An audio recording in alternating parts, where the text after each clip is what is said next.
Hello everybody. So this video is going to be covering note 7.2 for American history, which is life and hardship during the Great Depression. Now, if you were here on Friday, we actually started these notes in class, but we're going to continue them today. So if you've lost your paper or you were absent or need just to remember what this set of notes look like, if you go to Google Classroom and you click on classwork, and then you open up this set of note sheets here, it'll take you to this page. And if you scroll down, you'll see note 7.2, and you'll just file, make a copy of it, and you can title it whatever you needed to. And then you'll click make a copy, and then you can type on it. Or if you need to print it out, you can do that as well. So I believe in class we got through, I think really just this part here through like this first section. So I know some of this might be a little bit of repeat, but I don't think it hurts to just do a little bit of review in the meantime. So let's get into it. So what we're going to be looking at in this video is how the federal government, meaning the national government, tried to address the problems of the Great Depression right at the start of it, and then also kind of as we were moved into the Great Depression by a few years. So the federal government is going to change in its role during the Great Depression. As we're going to see, the first president, Herbert Hoover, had a approach, and then by the time we get to Franklin Roosevelt or FDR, he is going to implement something called the New Deal. So we're going to talk about the New Deal just a little bit, and then how this New Deal kind of impacted Americans, or maybe depending on your race, gender, background, did not benefit you. So this is just kind of where we were in 7.1, right? When we talked about the stock market, kind of the causes of the Great Depression, the stock market was viewed as invincible, or, just buy things up. It's always going to rise, rise, rise. We had that stock market speculation. People were buying on margin, going into debt.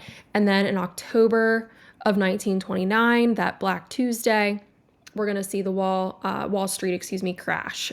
Stocks crash, meaning they lose value. People start selling their stocks in massive quantities, and that results in billions of dollars being lost. So, as I said, October 1929, that is that Black Tuesday. Really, we see stock prices falling that result in $10 to $15 billion of losses. And this crash, this fall in price, is really what is going to signal the beginning of the Great Depression.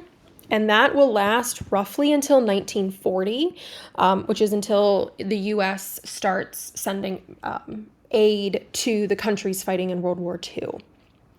Now, this is known for, in the U.S., obviously that's our focus, but worldwide, a plummeting economy, unemployment completely skyrocketing, all because of those risky investments, and consumer debt that had built up during the 1920s.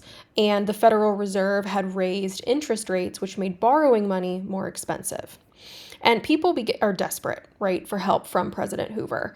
So they turn toward the federal government to request assistance to help them get out of this. And the suicide rate during the Great Depression, really from 29 to 32, the first couple years, is going to get up to 30%, which is very, very high. So this right here on the right side is President Hoover, Herbert Hoover. And he was president as the stock market crashed and at the very beginning of the Great Depression. And his job, of course, is to reassure Americans, right? Try to make them feel like, at least that there's some sort of unity, that the U.S. can bounce back. The problem was his approach relied on something called self-reliance and rugged individualism, right? Individualism is like you and I, right? Not the government. So his belief was that people should take care of themselves. They shouldn't depend on the government to help them. So he was very much a president that kind of followed laissez-faire in that sense, right? It shouldn't be the government's job to intervene in kind of the welfare of citizens. And that doesn't really go over well. We do see local communities, private organizations, helping individuals. So places like Salvation Army and Goodwill are going to pop up during the Great Depression to try and help out citizens. But, his idea of like get yourself up by your bootstraps doesn't really fly well with the American public. Ultimately, the national government does very little to help Americans. And this kind of backfires on Hoover big time. So Hoover, because of this individualism, self-reliance approach, developed a reputation as being uncaring, as stubborn, and that was the opposite of what people wanted during the Great Depression. So, we talked about unemployment rates being high. 1 in 4 families, or 1 in 4 people, were unemployed. So many people became homeless, and they were forced to live in these kind of shanty towns, which you see over here on the right side in the image. These kind of really rundown shacks. And people actually started calling them Hoovervilles, right? And they sprang up really in a lot of major cities or like on the outskirts. So you can kind of see a city over on this side in the top right. And then the Hooverville kind of set up underneath it. And this really was kind of a way to demonstrate citizens' disgust and disappointment with Hoover and how he had approached, like, look at what you've made us do to, live in this condition. And, if you were lucky enough to keep your job, right, you often were forced to take a pay cut at work as well. So even if you were not necessarily in, down on your luck to the point where you lost your home, it was not easy to live. You were living on a very, very, very limited income. Right. And, signs outside of these Hoovervilles would have said, Hooverville, U.S. mail, like you would have had it delivered there. In addition to Hoovervilles, the dislike for President Hoover was kind of used mockingly in other ways during the Depression as well. So we had the Hoovervilles, which were the little homes that got set up. When soles would wear out of shoes, people would use cardboard to replace the soles, and it was referred to as Hoover leather. Hoover blankets became newspapers that people would use to keep warm, especially the homeless. People sold their vehicles and returned to kind of this, or even if they didn't sell their vehicle, they kind of went back to a horse and almost buggy, kind of a carriage, because it saved on gas, and that became a Hoover wagon. And then if you had no money, right, you turned out your empty pockets. Kind of looks like a white flag. So these became known as Hoover flags. So we're going to talk about something called the bonus army. So this is going to come into conflict with President Hoover. So after World War I, again, that ended in 1919, Congress gave veterans certificates for $1,000 that could be redeemed in 1945. And this is something the government will do, right? You get benefits by serving in the military. But these veterans, because of the Great Depression, had asked Congress, like, hey, is there any way we can get these bonus certificates earlier? Like, can we redeem that $1,000? We could really use that money now to help us.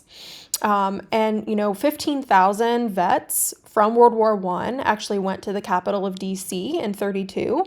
And they demonstrated their support for this Putnam bill, which was the bill that would ultimately push their certificates to be, granted early. They're protesting. You can see kind of this big picture here of some of the supporters. The Senate, our Congress, part of our legislative branch, ultimately decides no. They are not going to be able to pass this Putnam bill. Those $1,000 bonuses are going to have to be withheld still until 1945, and they reject it. Hoover then orders the U.S. Army, the current members of the U.S. Army, to, once this decision is made, to remove these protesters from D.C., even though they were actually fairly peaceful. They were unarmed. They were simply following their First Amendment right of protest. Hoover claimed that they were anarchists and communists, which we've talked about, 1920s, that Red Scare. We did not like that communism word. So, that label was fearful. And according to Hoover's orders, shanties, those Hoovervilles, actually were burned down where a lot of these veterans had been staying. At the end of this, 2 veterans were killed and many more were injured. And you can kind of see just some of the destruction that Hoover kind of ordered to have happen. So obviously this is not going to leave a good taste in the mouth of people based on his reaction. Now, as we get further and further into the Great Depression, many homeless Americans become hobos. So this kind of maybe stereotypical image that you might think of, right? People with like the stick and like the cloth bag, hanging over their shoulder, on railroad cars, right? Going, being very nomadic, right? That kind of stems from this time period. But they hitched rides on railroad cars. They were searching for work, searching for a better life, just any way to make money so that they could survive. And something interesting is they actually, a lot of these kind of nomadic travelers or hobos, if you want to call them, created their own writing system, and they would put these on the train cars or at least near it. And it kind of became a code. So I know it's kind of blurry in terms of the text, but, it was kind of like hey, if you see, this kind of cat symbol, right? That's a kind-hearted lady. She might be willing to help you out. An I and an 8, right, next to a place signaled to the traveling person, like, look, I was able to get food here. Maybe you'll have some luck. Or, even jobs, work being available. So, this was pretty common in a lot of those train cars during the time. And with unemployment so high, people, if they obviously were not on those, train cars, would try to make money any way they could. So by doing other people's laundry, selling apples, produce in the street. I mean, you can see this image here of these 2 men. They're basically wearing a resume, like on their front, so that, employers could look at them quickly and say, hey, all right, here's the skill that you have. We'll hire you for a day. And, some people even resorted to committing crime because they were that desperate. They lit fires on purpose, committed arson in the hopes that, they wouldn't be caught and they could earn money by putting them out. Obviously not a great idea, but people were desperate. Millions of backyard gardens were started so people could grow food at home. My grandparents, I think I mentioned, were born in 22 and 23. So they were definitely old enough to remember some of these hardships and, their families trying to make money. Like my grandmother would go out and literally wash the sidewalks for, a couple nickels or a quarter, right? It was something that she could bring home as a small child or a teenager to help her family through the difficult times.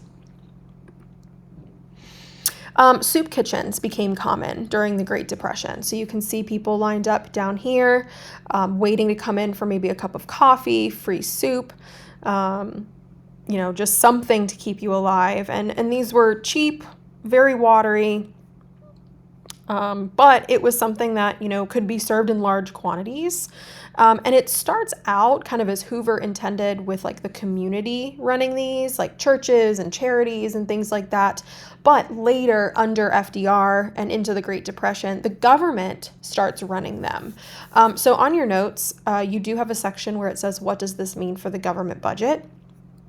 If the government is going to start taking over, right, kind of feeding Americans, providing them with some sort of sustenance during this time, and in large numbers, right? This is most of the population of the US affected by this, right? What does that mean for the budget? Is that the government budget is going to massively increase, right? You're going to need a lot of money to be able to do this, even if it is on the cheaper end, right? So that budget is going to increase.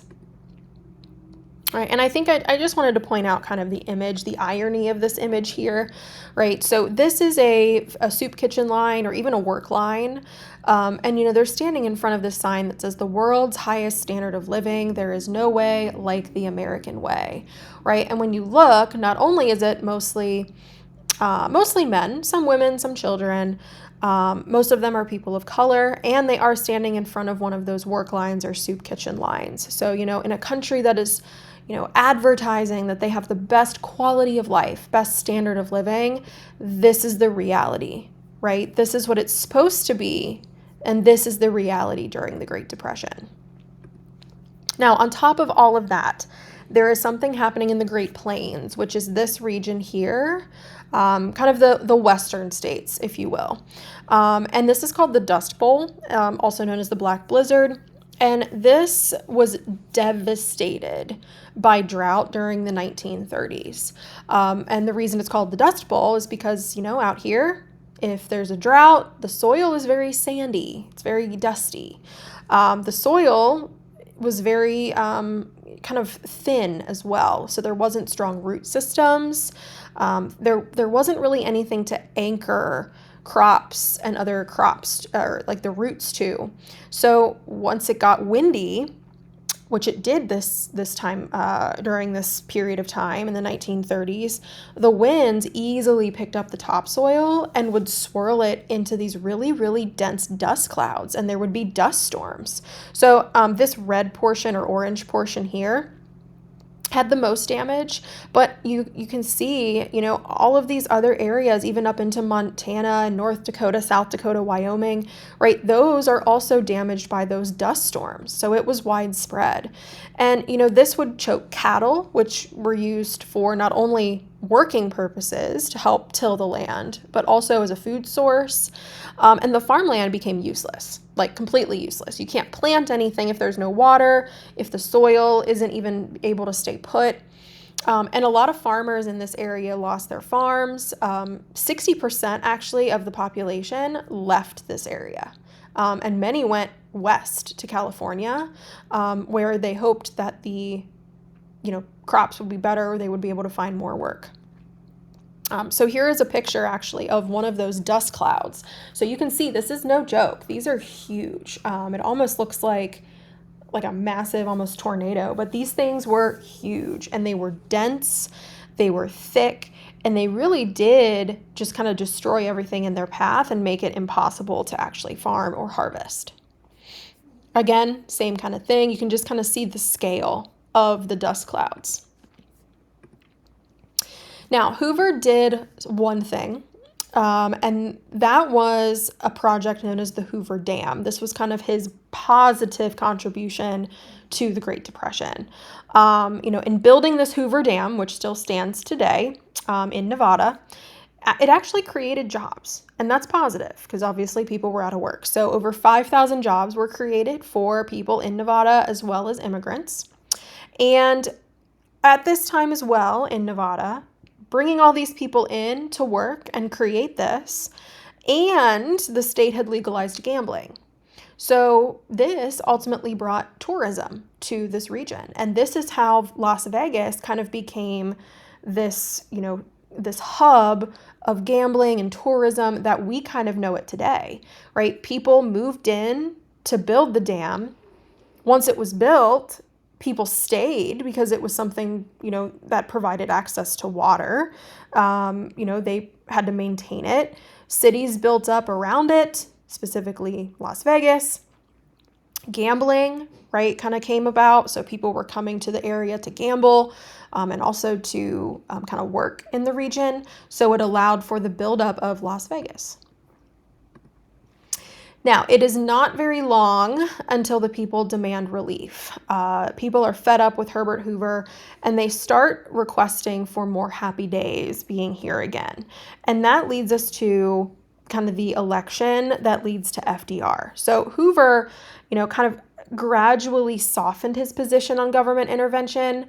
So he, by the end of his term, was not as laissez-faire.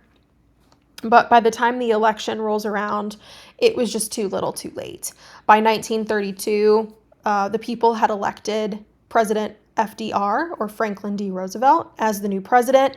And you can just kind of see here, guys, this was a landslide victory, an absolute landslide victory. So every single state except for 1, 2, 3, 4, 5, 6 of them at the time voted for FDR. You only need 270 votes in the Electoral College to win. Roosevelt got 472.